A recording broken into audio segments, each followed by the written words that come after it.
Oliver Burns had always found a certain peace in repetition. The daily rhythm of tending to his tools, rolling up his sleeves, and putting his hands on something mechanical was more than just routine. It was therapy. After a lifetime of teaching others how to handle machines they didn't fully understand, he had retired early, pushed out not by age but by the subtle betrayals of his own body. A minor stroke at 58 left him with a slight tremor in his left hand and a deep, unshakable need to slow everything down. He wasn't looking for silence or solitude in the poetic sense. Oliver didn't fancy himself a monk or a philosopher. He was just tired of noise. Noise in the literal form, yes, but more than that. The noise of people who talked more than they listened, the white static of artificial deadlines, and the chaos of trying to teach defensive driving to young men who thought four wheels made them immortal. So, he bought a one-story brick house tucked behind a modest iron gate on a quiet cul-de-sac in a neighborhood that seemed to exhale calm. It wasn't grand, but it was solid. A strip of land ran along the side of the house, a cracked concrete pad shaded by an old maple tree. That's where the Jeep sat. Not just any Jeep. This was a 1987 military surplus vehicle, sand-colored and square, the kind of machine that didn't pretend to be anything other than what it was. He had picked it up from a retired colonel who had kept it in storage for decades, practically untouched. The engine needed work, the tires were wrong, and the undercarriage was rusted. But Oliver saw it the way a luthier might see a cracked violin. Wounded, not ruined. Over the next few months, the Jeep became his quiet obsession. Each morning, he would drag out his battered metal stool, pop open a thermos of lukewarm coffee, and lose himself under the hood. There was no rush. He wasn't building it for sale or for show. The Jeep wasn't even registered yet. It sat behind a locked gate with a chain through the front axle, as secure as it was visible. For Oliver, the project was personal. It reminded him of order, of control. He knew every bolt by name, every hose by its lifespan. Fixing the Jeep wasn't about nostalgia, not exactly. It was about reclaiming something. At first, the neighbors were polite. A few brief conversations at the mailbox, the occasional wave, the awkward small talk that people mistake for community. He noticed quickly that there were certain people who looked at his project with quiet curiosity, an older man down the street who nodded in appreciation once, a teenage kid who passed by slowly on a bike, but most simply ignored it. Most, except for Karen Templeton. Karen lived directly across the street in a two-story beige colonial with white trim, so obsessively maintained it looked almost fake. Her front lawn was a carpet of chemically treated perfection. Her flower beds color-coded like she was preparing for a horticulture competition, and her mailbox had her last name printed in cursive metallic script as if to remind everyone she'd been there longer than anyone else. Oliver noticed her immediately, not because she was loud or aggressive at first, but because of how she looked at his Jeep. Not with curiosity, not even with disapproval, but with possession, as if it offended her by existing within her line of sight. She never smiled, never waved. If their eyes met, she would narrow hers slightly and walk a little faster back into her house. He didn't think much of it at first. People were allowed to be unpleasant. It wasn't a crime to be cold. But then came the passive aggression. A flyer from a landscaping company tucked under his windshield wiper. A folded note slipped through the gate with the words, "Not street legal," scrawled in perfect cursive. Once, he found a paper coffee cup, Starbucks, extra whipped cream, balanced on the hood of the Jeep, which he knew she didn't drink but her visiting daughter did. Still, Oliver said nothing. He wasn't confrontational. That wasn't age speaking. It was clarity. The kind of clarity you get when you've been through enough unnecessary fights to know which ones are worth it. And a grumpy neighbor wasn't. One evening, while installing a new carburetor, Oliver heard the crunch of footsteps across the street. Karen stood at the edge of her driveway, arms folded, staring. Not politely, not even covertly, just staring. He straightened slowly and met her gaze, expecting some comment, some verbal jab, but she turned and walked back inside. No words, no gestures, just that quiet, unsettling scrutiny. That night, for the first time, Oliver found himself locking the gate with more force than necessary, the chain clanging louder than it needed to. Something about her expression had gotten under his skin. Not anger, not disdain, but calculation. A few days later, while checking the mailbox, he noticed a sticker had been slapped onto the chain-link fence by the side of the Jeep. An orange triangle with the words, "Abandoned Vehicle," printed across the front. It wasn't official. No city seal. Just a printed graphic, the kind you could order online. He pulled it off with a slow, deliberate motion and crumpled it in his hand, not even angry, just aware, now, that this wasn't going away on its own. Still, he didn't escalate. He took photos of his setup, every angle, every warning sign, every document he had proving the Jeep was inoperable on private land, and not an eyesore by any formal code. He wasn't going to start a war, but he wasn't stupid either. He updated the lock, reinforced the gate, installed a motion sensor, not because he expected an intruder, but because something in Karen's behavior felt less like annoyance and more like momentum. Then, one Saturday morning, after a night of wind and rain, Oliver stepped outside and saw the chain had been cleanly sliced. Not torn, not broken. Cut with precision. The gate hung partially open, and the Jeep, his Jeep, was gone. It wasn't parked, it wasn't towed officially, and it wasn't moved by accident. There were faint tire marks leading out toward the street, and small shards of the lock mechanism scattered near the curb. But what struck him hardest wasn't the loss. It was the silence. No notice, no call, no confrontation. Just action. Quiet and final. Oliver stood there for a full minute, staring at the empty pad where his Jeep had lived, the morning sun throwing long shadows over the wet pavement. He didn't yell. He didn't even curse. He simply turned, walked back inside, picked up the phone, and dialed the police. Not because he was angry, though he was, but because something inside him clicked into place. A line had been crossed.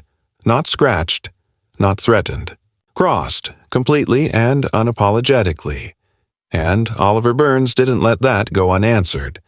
The patrol car pulled up slower than Oliver expected. Not in a hurry, but not indifferent either. It stopped just outside the property line, and the engine idled for a few seconds before a middle-aged officer stepped out. He wasn't young, wasn't smug, just neutral, which was a welcome surprise. His name tag read M. Carlton, and his eyes held that worn-down expression of someone who'd seen enough neighbor disputes to know when a situation was about to spiral. Carlton approached the gate, stepping carefully over the broken remains of the lock that now lay in dull, wet pieces near the driveway. Oliver met him halfway, holding a folder of documents in one hand and the empty chain in the other. "Morning, sir," the officer said, tilting his head in a half-nod. "You called about a possible theft?" Oliver didn't waste time with preamble. He handed over the paperwork. Proof of ownership, photos of the Jeep secured inside the gate, dated snapshots showing the vehicle's condition and placement, and even a copy of his property boundaries. Carlton took it all without comment, flipping through slowly. He paused on one photo that showed the Jeep from a few weeks prior, the chain and lock clearly visible, the vehicle behind the gate, untouched. "I take it you're saying someone removed the vehicle without your consent?" "That's exactly what I'm saying," Oliver replied, his voice calm but edged with iron. "No tow notice, no city involvement, nothing on the windshield, just gone. Chain was cut clean through." The officer looked around, taking in the marks on the concrete, the deep indentations of tire treads leading away from the house. He didn't pull out a notepad, he just memorized. His eyes moved slowly across the street, then stopped, unsurprisingly, on the house with the over-manicured lawn and the woman standing behind the sheer curtain. Karen. She didn't even try to hide it. As Carlton's eyes met hers, she let the curtain fall back into place. No wave, no movement, just that cold, glassy gaze and her sudden disappearance into shadow. Carlton turned back to Oliver. "Do you have any surveillance footage?" Oliver nodded once, clipped. "It's motion-triggered. I pulled it right before I called. It's on a flash drive inside. You want it?" "I do." Oliver returned within seconds, handing over the drive. Carlton didn't look surprised by the speed. He probably expected it. Oliver was prepared in a way that made things easier. And Carlton was the kind of cop who appreciated when a report didn't come wrapped in confusion and gossip. While the officer reviewed the footage on a rugged tablet connected to the cruiser, Oliver stood with arms folded, watching the road. His nerves weren't frayed, not yet, but there was a sense of deep unrest forming beneath the surface. Not because he didn't know who did it, he did, but because this wasn't just about a Jeep. It was about ownership and control, and the fact that someone had crossed into his space not to steal a thing, but to send a message. When Carlton returned, his face was unreadable. "You were right. Chain was cut around 4:45 this morning. Jeep was rolled out onto the road and taken by a flatbed. Woman appears in the footage. Large build, short blonde hair. Didn't see the license on the tow truck, but I'm guessing you've got a pretty good idea who she is." "Karen Templeton," Oliver said flatly. "Lives directly across. She's been complaining for weeks. Never officially, just passive-aggressive nonsense. Notes, comments, threats without teeth. I ignored it, but she escalated. She thinks she can just decide." Carlton gave a slow exhale and looked back at the house across the street. "Well, she just committed felony theft and trespassing. If what you're telling me checks out, and from the footage it sure seems to, I'll go talk to her. You okay staying put?"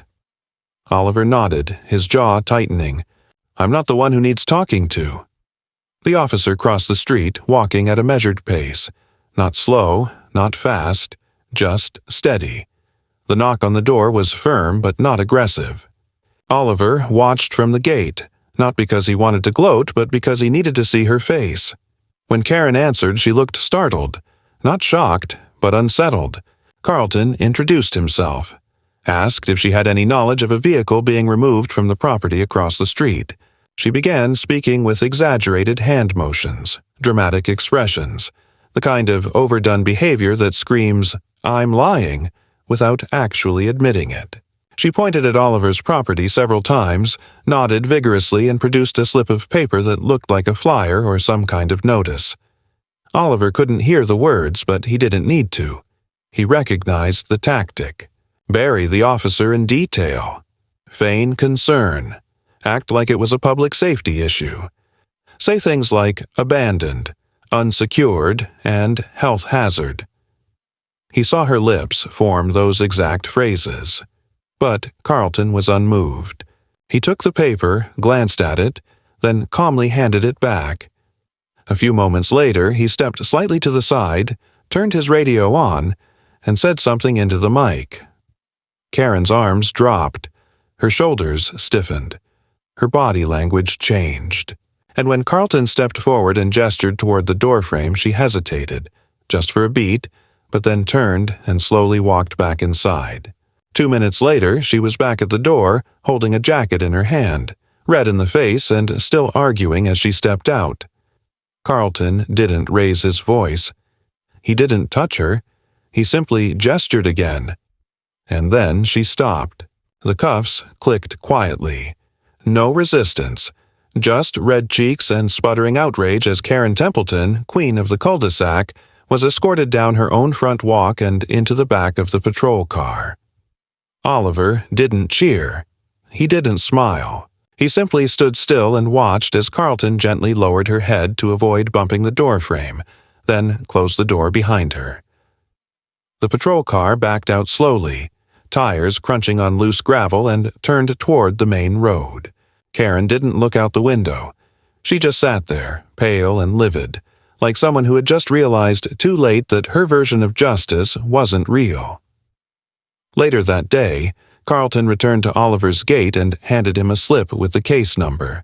"She's been charged. Vehicle should be recoverable. We'll get in touch with the tow yard." She claimed she hired them independently. said the vehicle was abandoned and unsightly.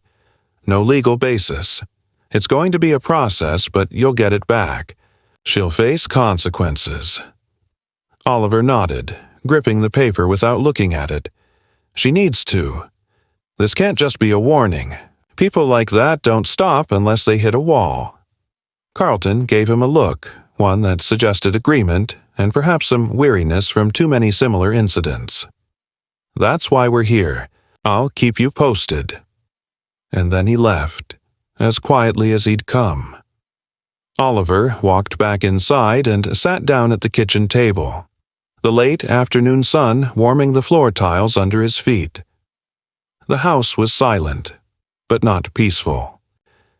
The echo of that morning still rang in his mind. The clink of the broken chain, the empty space on the pad, the brief but undeniable clarity of watching Karen be held accountable. It wasn't satisfaction he felt, it was something else. Heavier, more complex. Relief tempered by a creeping sense of unease. Because people like her didn't go away quietly. They regrouped, they rationalized. They waited for a new angle. And deep down, Oliver knew this wasn't over. It took 6 days for the Jeep to return.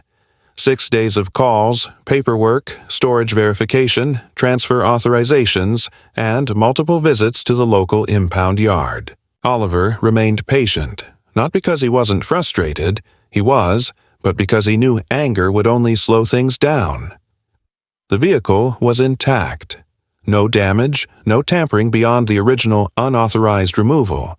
The tow company claimed they were misled, that the woman who hired them had presented herself as a family member of the owner and provided a handwritten release that no one at the yard could seem to locate now. The man at the desk, a paunchy middle-aged type with an energy drink and a faint permanent look of disinterest, simply shrugged when Oliver asked if they always towed vehicles off private property without double-checking ownership. "We're a business," he said, as if that explained everything. It did, in a way. Oliver didn't argue. He just signed the forms, handed over the payment, which stung, but he considered the cost of reclaiming his ground, and had the Jeep delivered back by a reputable flatbed driver he knew through a friend from his service days. The moment the vehicle rolled off the platform and settled back onto its original space behind the reinforced gate, Oliver felt something unspoken settle back into his chest. Not victory, not closure, but a restoration of weight, of balance. Things were back where they were supposed to be. But not everything. Karen hadn't been seen since the arrest, at least not outside her house. The blinds on her second-floor windows remained closed for days, the porch light left off, her manicured lawn slightly overgrown. No visitors, no visible comings and goings. And yet, Oliver never assumed she had retreated. People like her didn't hide out of shame. They waited. When the court date came, she showed up with a new lawyer, someone sharp-looking and theatrical in his body language, the type who strutted rather than walked, whose presence was clearly selected for performance over substance. Oliver attended the preliminary hearing, flanked by his lawyer, and watched as Karen stood with arms crossed tightly against her body, while her representation attempted to frame the entire situation as a misunderstanding. The term civic concern was used no fewer than 5 times. The judge, a tall, stern woman with a reputation for zero tolerance in property disputes, raised an eyebrow once and cut the statement short. The charges remained, but the delay was granted. Oliver went home, sat down at his workbench beside the Jeep and began retightening everything he'd already tightened. He wasn't wasting time, he was thinking. When people came for your boundaries, literal or emotional, the smartest thing to do wasn't just to defend. It was to reinforce, not only the gate and lock but your own understanding of how far they were willing to go, because that told you what might be coming next. 3 days after the court hearing, his mail started arriving late. Not once, not as a fluke, but consistently after sunset. Not handed to him, not placed in the mailbox properly, but crammed or folded in strange ways.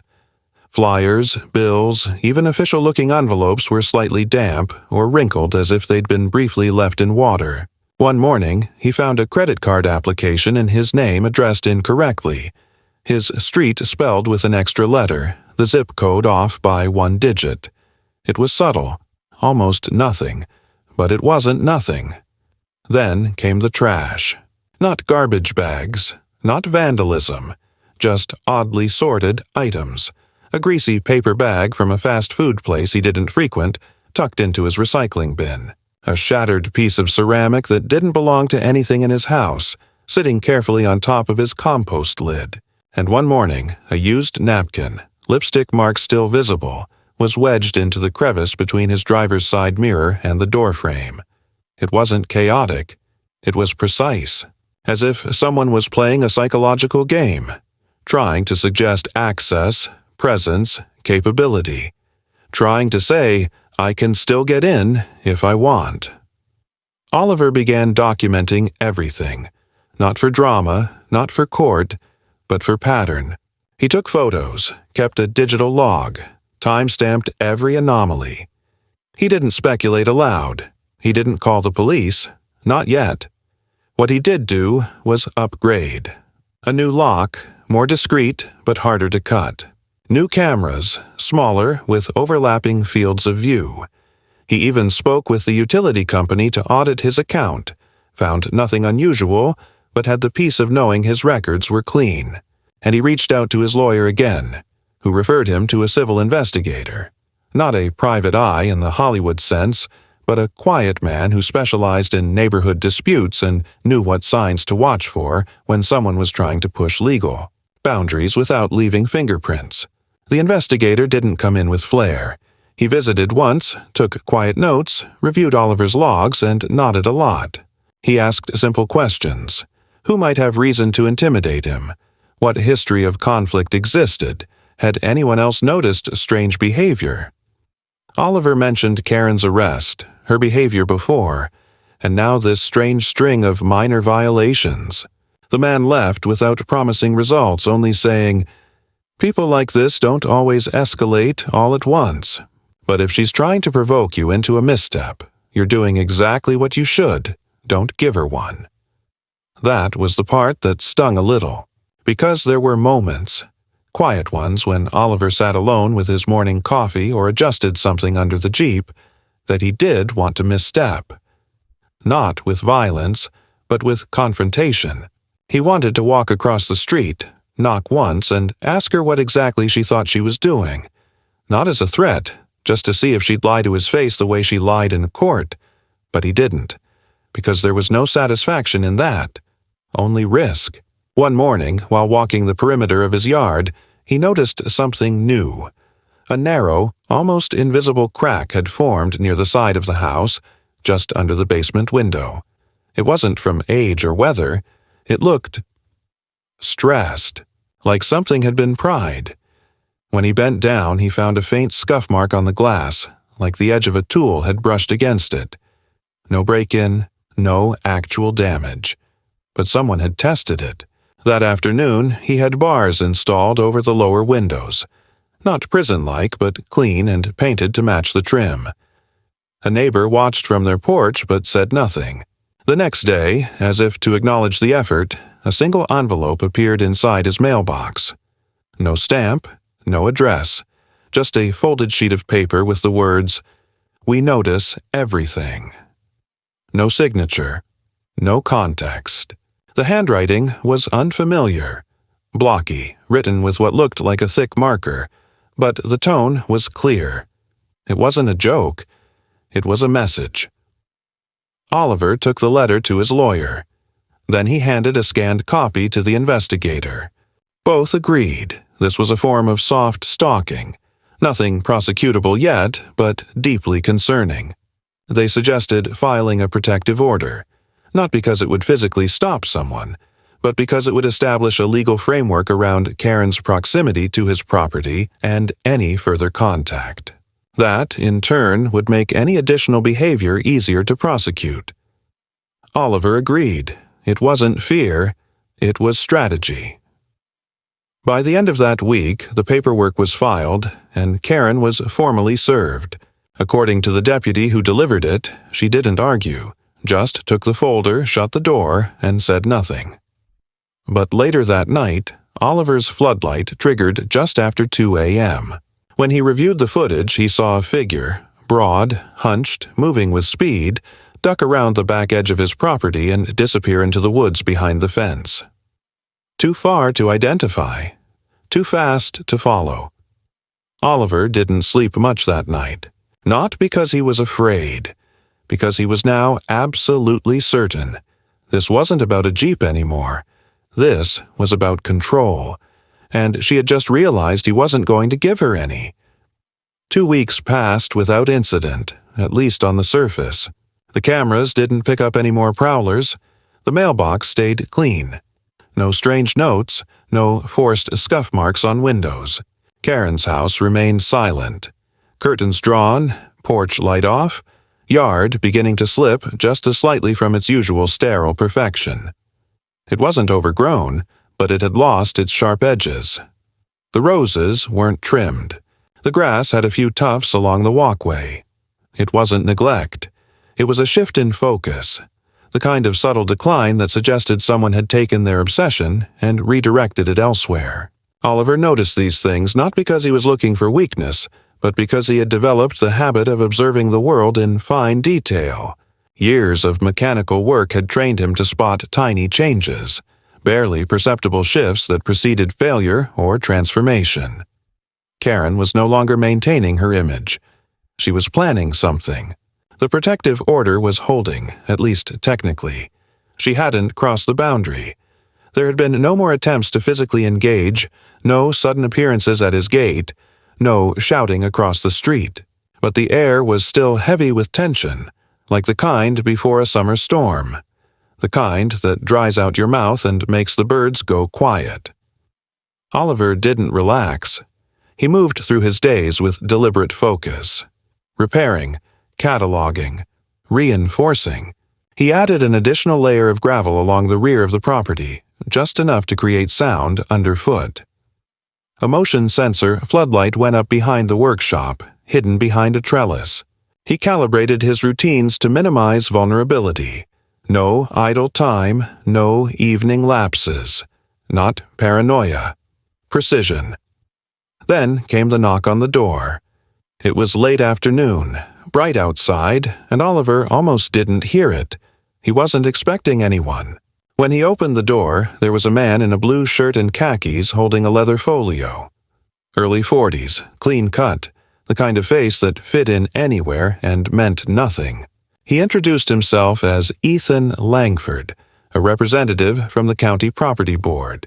His tone was casual, almost friendly, but his language was careful. He said there had been a complaint filed anonymously regarding Oliver's vehicle, specifically about non-compliance with local zoning regulations for outdoor equipment storage and the alleged operation of an unlicensed repair zone within residential boundaries. Oliver kept his expression neutral. He didn't invite the man inside. Instead, he stepped out, shut the door behind him, and asked for clarification.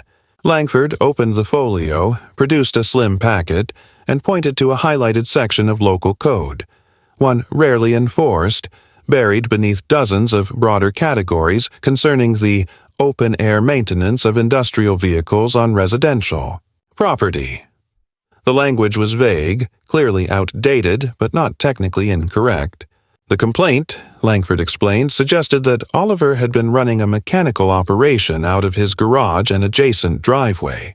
The Jeep was cited as a decommissioned tactical vehicle under extended repair, which, under certain interpretations, could constitute an actionable violation if it was deemed a hazard or an eyesore. Langford wasn't aggressive. In fact, he seemed slightly uncomfortable, like a man fulfilling a task he didn't believe in. He made a point to emphasize that this was an initial inquiry and that no penalties were being issued yet. However, he warned that if the complaint advanced, an inspection might be required. He handed over a printed version of the code and gave Oliver a polite nod before stepping off the porch. Oliver stood there for a long moment, watching the man walk down the drive and get into a county-marked vehicle. It wasn't a threat, not directly, but it was a second front. Karen was escalating on paper now, using procedural pressure instead of force. She had shifted to bureaucracy, a move that could wear someone down slowly, inch by inch. Most people wouldn't know how to respond. Most would worry, panic, start to hide or remove things, play defensively. But Oliver wasn't most people. He knew how pressure worked. He'd taught students how to operate under duress. He recognized when something was designed not to cause damage, but to cause fatigue. And that meant it was time to respond, not react. The next day, he met again with his attorney. They reviewed the local codes, cross-referenced the complaint, and began drafting a formal rebuttal. The key wasn't to fight the complaint emotionally, but surgically. Every regulation had its counterpoint, every code its exception. The Jeep wasn't being used for profit. It was not commercial property. The repairs were intermittent, part of a hobby conducted within zoning allowances. Photos were assembled. Witnesses were listed. Even former inspection reports on the property, clean and up to date, were included to show compliance. It became a file thick enough to send a message. If Karen wanted to play legal games, she was stepping into a minefield where Oliver had a map. At the same time, the civil investigator returned with an update.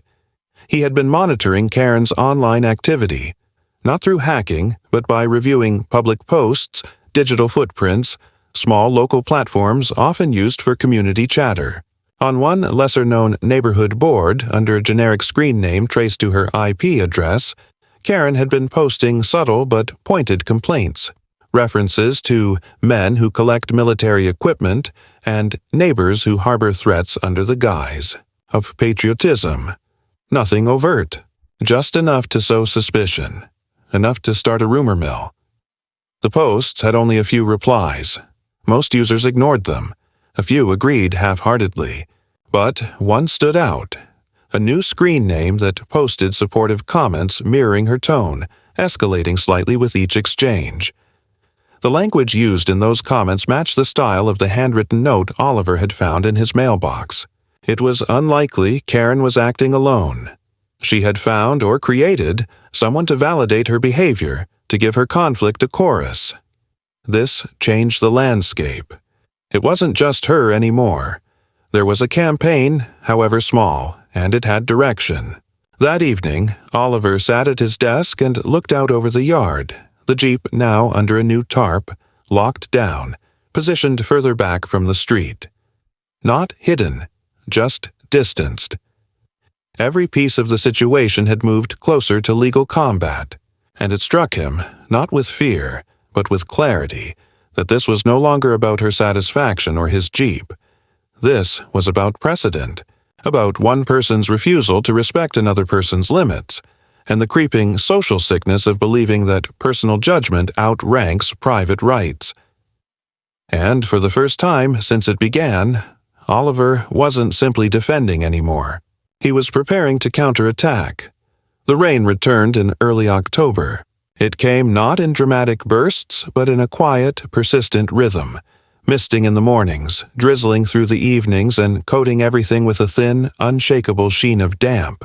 The sound was constant, low, and dull, seeping into the bones of the house and settling there like a second silence.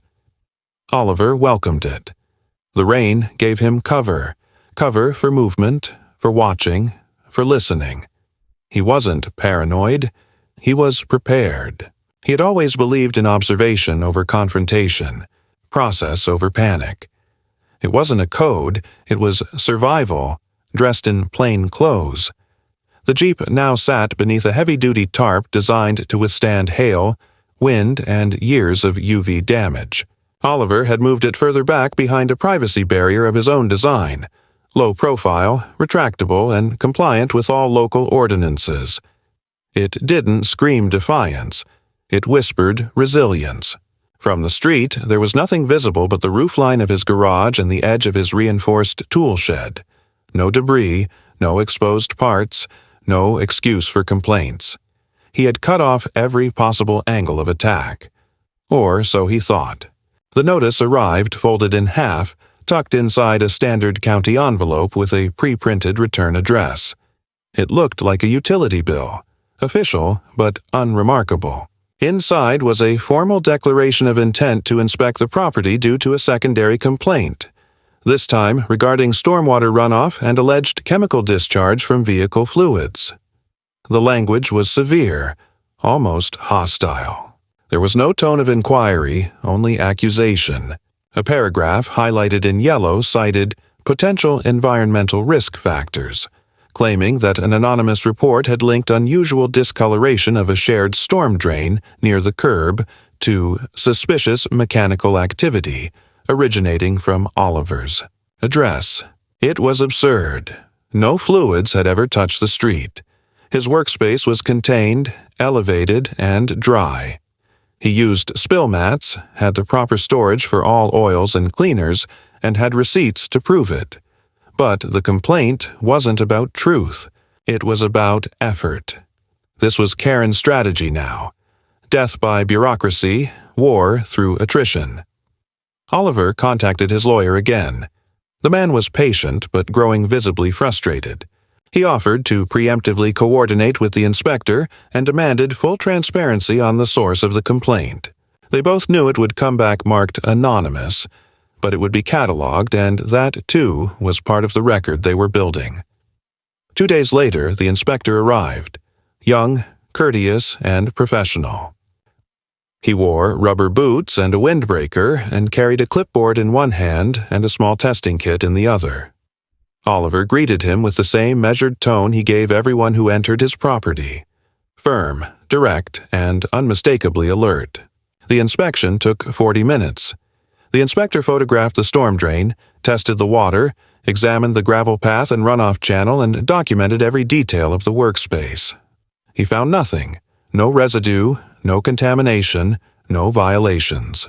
Before leaving, he muttered something Oliver appreciated more than he expected. "This kind of complaint isn't about water. You know that, right?" Oliver nodded once. He didn't need it explained. But that wasn't the end. The next escalation came not through the mail, but through the people. Karen had always been careful to operate alone, at least publicly. But now she was using others. The neighbor 2 houses down, Miriam, a retired school librarian with a history of minding everyone's business, began stopping in the street to take photos with her phone. She never crossed the property line. She never said a word. But her presence was loud in its intention. One morning, Oliver caught her standing still at the edge of his driveway, camera angled at the garage. When he stepped out onto the porch, she turned and walked away without explanation. Later that week, another new except for passing the there's a approach that shade him reading you so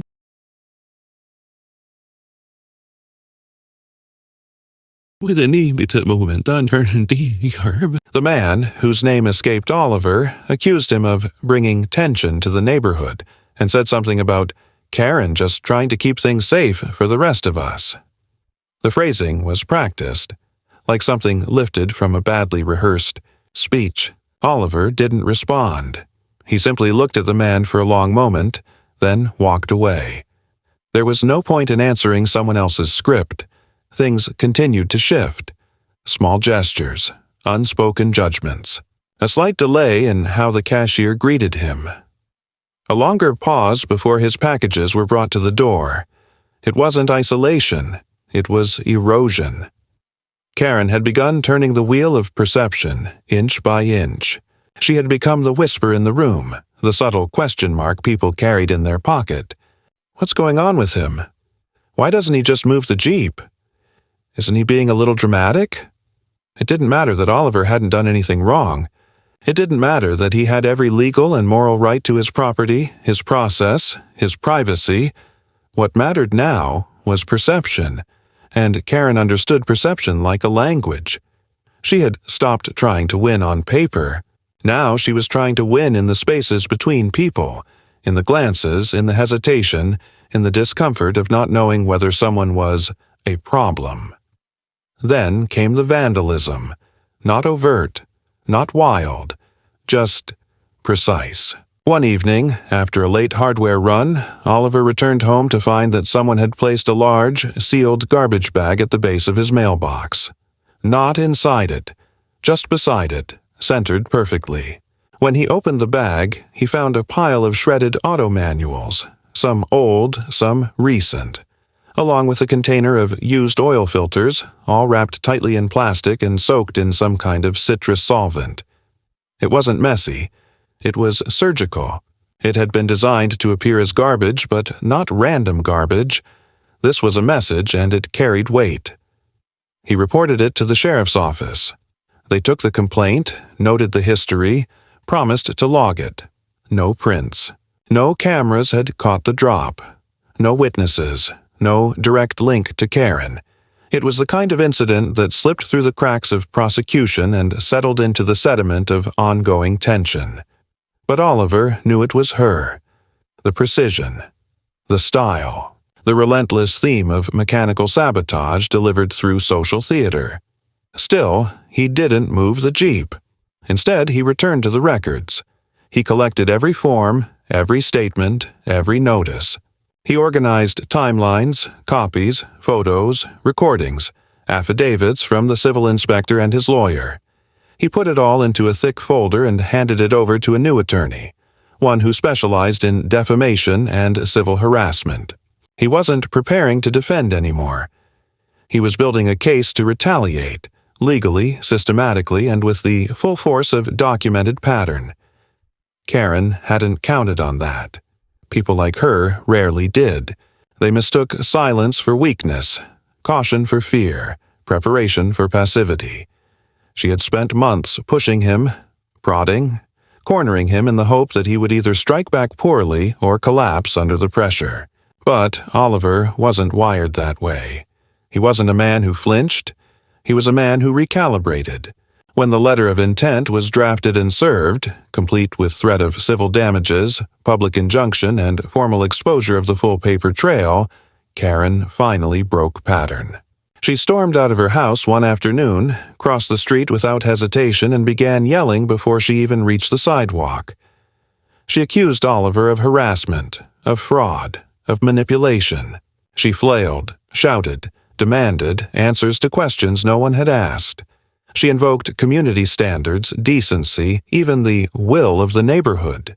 It was desperate, loud, and most importantly, caught entirely on the new security cameras Oliver had installed 2 days prior. He didn't respond. He stood still, arms folded while she screamed. And when the sheriff's deputy arrived, alerted by a neighbor who finally decided the noise was too much, it was Karen who was warned. It was Karen who was issued a violation for breaking the protective order. It was Karen who now stood under the weight of consequences, not allegations. The escalation had peaked. The second wave had broken, and Oliver was still standing. Solid, quiet, unshaken. The hearing was scheduled for a Thursday morning, gray and overcast. The kind of sky that mirrored the mood of everyone who walked into the courthouse with a personal stake in a dispute. It wasn't a trial, not yet. This was a hearing to determine whether Karen Templeton's actions constituted a pattern of civil harassment that warranted a long-term protective order and opened the path toward defamation and property interference. Charges. But it felt like a trial. The air was taut, the benches filled with quiet, sidelong glances from residents who had taken the day off not because they were subpoenaed, but because they wanted to see how far things would go. People who had watched the feud unfold from their porches, from the safety of neighborhood gossip threads, now came in person, drawn not by drama, but by a strange, hesitant curiosity. Oliver sat alone at the front, flanked only by his attorney, a composed woman in her early 50s who didn't say much unless she needed to. She was the type who spoke in sentences designed to be reread in transcripts, clean, exact, legally ironclad. She had told him earlier that morning not to expect fireworks. "This isn't television," she said plainly. "It's structure, procedure, quiet victories if you win at all." Karen entered 15 minutes late, wearing a beige coat that matched her house almost too perfectly. Her hair was pulled back tightly, as if every strand had to be controlled. She didn't look at Oliver. She barely glanced at the gallery. Instead, she walked like someone who had decided in advance that the outcome was unjust, that the process was rigged, and that she was simply enduring a performance staged against her. Her lawyer was younger, flashier. Well-tailored suit, Bluetooth earpiece tucked discreetly behind his collar, and an air of mock courtesy that didn't reach his eyes. He whispered something to her as they sat, and she gave the faintest nod, lips pressed thin. The judge was methodical. She read through the complaint, the history, the sequence of filed police reports, and the documented timeline Oliver's attorney had submitted, complete with surveillance images, written records, municipal letters, and the video of Karen's final outburst.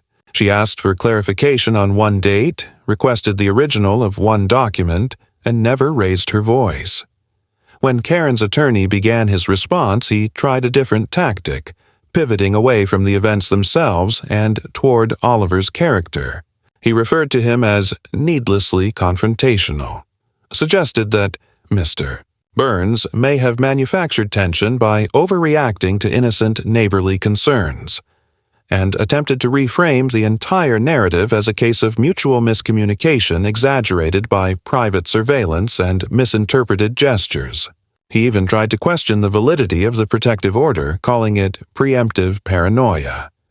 It didn't land, because the facts didn't support his spin. The judge interrupted twice, once to ask why Karen had continued to post on local forums during the order period, and once to request an explanation for the vandalism complaint involving the shredded car manuals. There was no good answer. Karen's lawyer fumbled, redirected, and finally defaulted to vague language. No proof of direct involvement. Circumstantial evidence, unverified authorship. But the damage was done. The paper trail, the escalation pattern, the consistency of Oliver's behavior against the chaotic, unpredictable spiral of Karen's interventions, they told the story louder than any accusation or counterclaim. When Oliver's attorney finally stood to give her statement, she didn't raise her voice. She simply laid out the logic. A man with no record of disturbance who had never crossed legal lines, who had complied with every municipal inquiry and provided full transparency, had become the target of a prolonged campaign of disruption.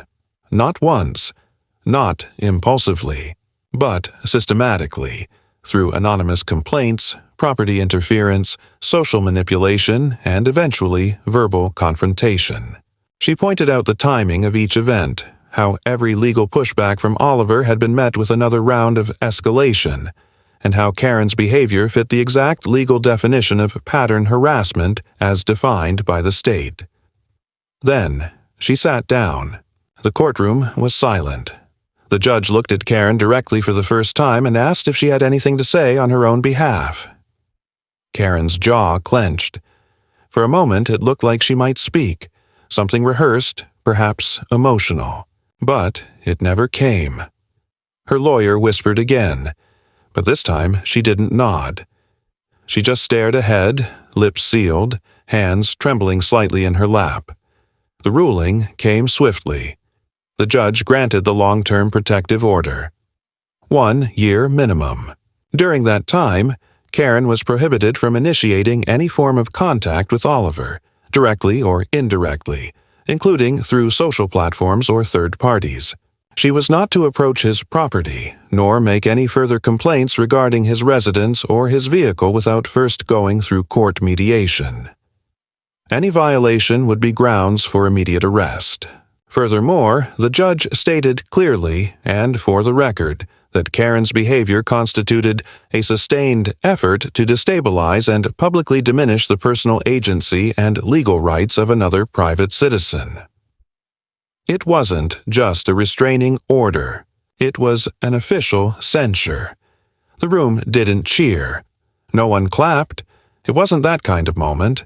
But something shifted. A collective exhale. A ripple of quiet acknowledgement. Not celebration. Resolution.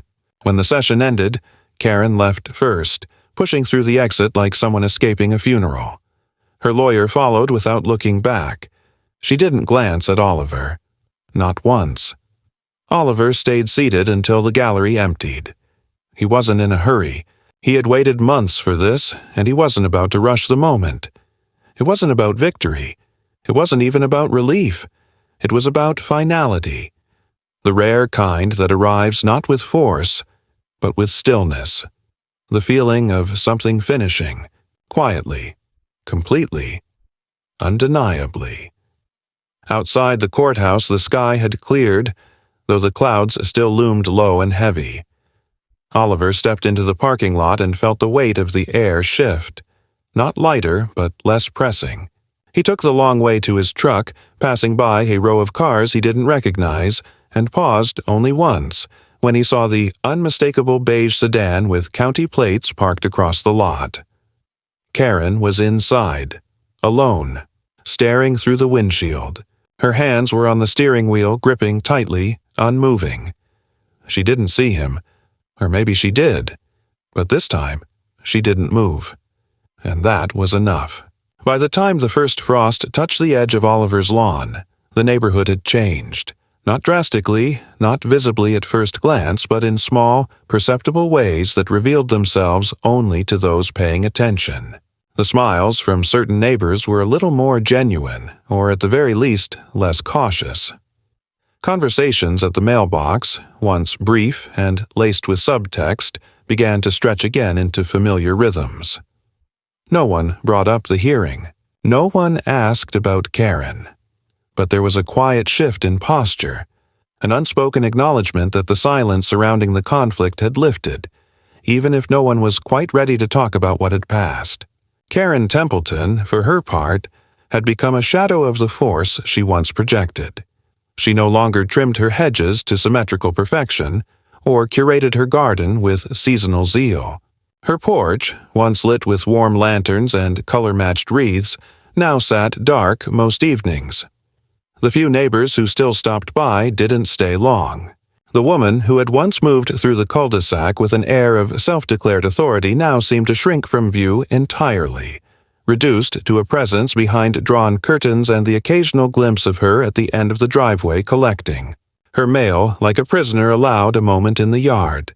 No more meetings, no more coordinated complaints, no more unsolicited flyers tucked under windshield wipers. Just quiet. Heavy, deliberate quiet. Oliver didn't celebrate. He didn't tell the story to anyone who hadn't already lived it by proximity. There were no victory barbecues, no dramatic speeches, no triumphant declarations on local message boards. He simply returned to his routines, one piece at a time. The Jeep, now fully restored, had become less a project and more a companion. It sat proudly behind the gate, not on display but no longer hidden either. He had updated the registration, filed the proper insurance paperwork, and taken it for its first full drive just 2 days after the protective order was finalized. The roads were damp, lined with amber leaves, and the engine purred with the steady rhythm of something both aged and resolute. He didn't go far, just enough to remind himself that motion was still possible after months of being stuck in a defensive crouch. Back at home, the property had evolved too. Where once there had been only a modest tool shed and a tarp, there was now a fully enclosed structure with reinforced locks, angled awnings to protect from runoff, and a small bench beneath a window where Oliver often sat with his coffee. It wasn't about security, it was about sovereignty. He had carved out his space not just legally but existentially. The message was clear. This place was built with purpose, and no one had the right to edit its existence but the man who maintained it. The town, in its way, had taken note as well. The local zoning office quietly amended its internal review procedures, tightening the requirements for anonymous complaints and updating its definitions around unlicensed work. The county posted a brief bulletin on the importance of resolving property disputes through verified channels and emphasized protections for non-commercial mechanical restoration on residential property. It wasn't an overhaul, but it was something, a ripple born from resistance. Oliver never spoke to Karen again. He didn't need to. Whatever unfinished thoughts she carried, whatever bitterness she let ferment in the silence of her windows, none of it mattered anymore. Not because she was irrelevant, but because the game had ended. Her tools no longer worked. Her momentum had collapsed under the weight of its own excess. And Oliver wasn't interested in reclaiming anything from her.